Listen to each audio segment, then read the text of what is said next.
좀 간단하게 할게요. 저는 우연히 아주 운이 좋아가지고 만 32살에 대우그룹에 임원이 된 적이 있었어요. 뭐 어떻게 해서 됐냐고 그러는데 그건 난들 모르죠. 그때 김무중 회장이 시켜줬으니까 된 거니까 그 양반 맘인데, 하여튼 그 양반한테 필요했던 사람으로 인정받은 게 32살이었어요. 그래서 난 처음에 농담인 줄 알았는데 어느 날 초인종이 울려서 갔더니 한 60된 양반이 왔더라고요. 그래서 당신 누구냐니까 오늘부터 당신을 모시기로 한 기사라는 거예요. 그래가지고 회사로 출근해야 되니까 모시러 왔대. 출근을 했어요. 그래가지고서는 갔더니 이게 리얼 상황이더라고요. 참 열심히 했어요. 그런데 내가 몰랐던 거는 우리나라가 IMF가 오는 걸 몰랐었어요. 그런데 IMF가 오는 때 대우그룹은 자금 조달을 전부 해외에서 했었어요. 그러다 보니까 금융이 돌아가지가 않는 거였어요. 그게 대우그룹이 무너지게 된 계기예요. 그러고 나니까 누군가는 뭐 경영 책임을 져야 될 것 같아서 제일 먼저 사표 쓰고 나온 게 나중에 보니까 저더라고요. 그래서 셀러리맨을 그만둔 게 99년 12월 31일이었어요. 그게 내 나이 45이었습니다. 그래서 45에 이제 정년 퇴임을 한 거예요. 그래서 이제 취직을 하려고 했더니 그 당시에 워낙 분위기가 안 좋아서 취직이 안 되더라고요. 그래서 이제 백수가 2000년 1월 1일 날 이제 백수가 됐는데, 백수가 됐더니 여러 사람들이 뭐 전화가 오는데 특히 처갓집 식구들이 전화를 많이 해주더라고요. 그래서 그동안 고생했다고도 하고, 그러더니 꼭 끝머리 묻는 말이 뭐 할 거냐고 물어보더라고요. 그래서 하여튼 생각이 있다고 그랬더니 그거 한 나흘 당했더니 할 수 없이 나도 사업해야 되겠다고 얘기가 나오더라고. 뒤에 할 얘기 중에 하나를 얘기할게요. 도전해보라고 그러면 많은 사람이 늦었다고 그래요. 나 45에 시작했거든요. 그 다음에 돈 없다고 그래요. 5천만 원 가지고 시작했어요. 그 다음에 그쪽 분야의 전문가가 아니라고 그래요. 나는 생명공학과, 약학과, 의학을 다 독학한 사람이에요. 그런데 그런 거는 전부 핑계일 뿐이에요. 그게 절실하면 하게 돼 있어요. 결론적으로 탁 얘기하면 나 2000년에 5천만 원 가지고 사업 시작했어요. 근데 내가 해보니까 5천만 원 가지고 전 세계 1000등 안에 들어가는데 11년 걸리더라고요. 내가 오늘 해주고 싶은 얘기의 키포인트가 바로 이 얘기예요. 쉽게 말하면 이게 위기일까 기회일까 망설일 거 뭐가 있어요.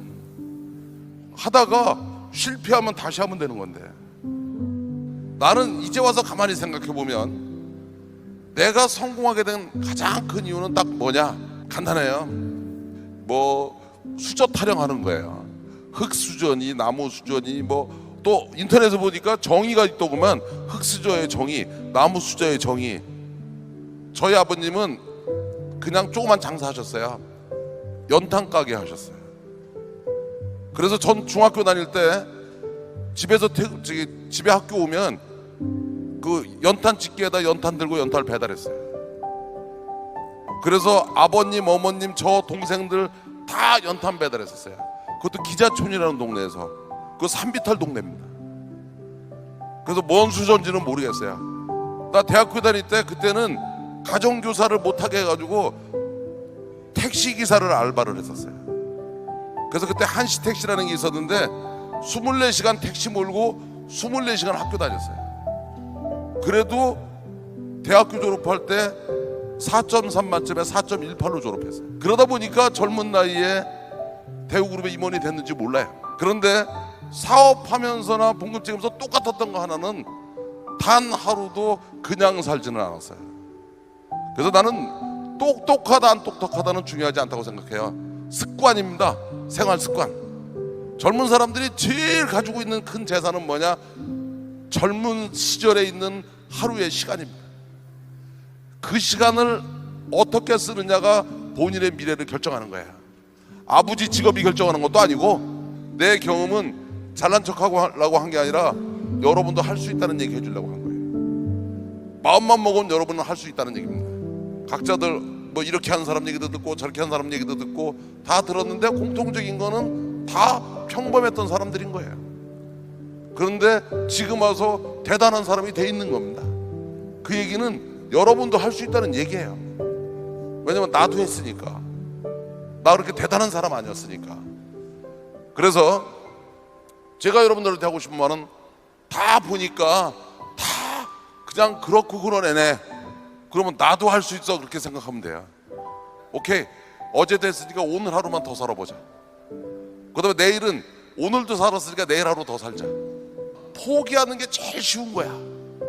여러분이 성공하고 싶은데 돈은 많으면 좀 쉬울 뿐이지 돈이 없어서 못하는 거 아니에요. 나이는 젊었을 때면 좀 더 유리하겠지만 나이도 절대 조건이 아닌 거예요. 여러분도 할 수 있습니다. 지금 여러분이 공부하는 것보다 공부의 폭을 넓히세요. 정보의 폭을 넓히세요. 그리고 또 여러분의 생각과 행동을 바꾸세요. 생활 습관을 바꾸세요. 나는 안 된다고 생각하는 데서 벗어나세요. 흑수저 타령 이런 거 그만하세요. 도전하시는 게 중요해요. 그리고 또 도전하면 언제까지 하는 거냐? 성공할 때까지 가는 거예요. 그래서 실패란 단어는 없는 겁니다. 아직 성공하지 않은 거지. 실패라는 말은 관뚜껑 닫기 바로 직전에 쓰는 거예요. 불가능이 어디 있어요. 어려운 거지. 어려운 거는 자고 일어나면 다시 하면 되는 거예요. 내가 해본 경험으로는 절박하면, 절실하면 이겨내게 돼 있어요. 그래서 시작하면 꼭 성공해요. 다만 일찍 하느냐 늦게 하느냐 차이는 있을지 몰라도. 그 다음에 도전을 해야지 열정이 생기는 것이지, 열정은 누가 주는 선물이 아닙니다. 그 다음에 더 중요한 것은, 성공하고 싶은 사람은 모든 사람이 좋아하는 사람이 돼줘야 돼요. 그래서 최소한도 미안함과 고마움을 아는 사람이 성공을 할 수 있고, 그런 사람만이 성공을 해야 됩니다. 그걸 모르는 사람이 성공을 하면 그건 재앙이에요. 내가 해본 경험이 그렇습니다. 고맙습니다.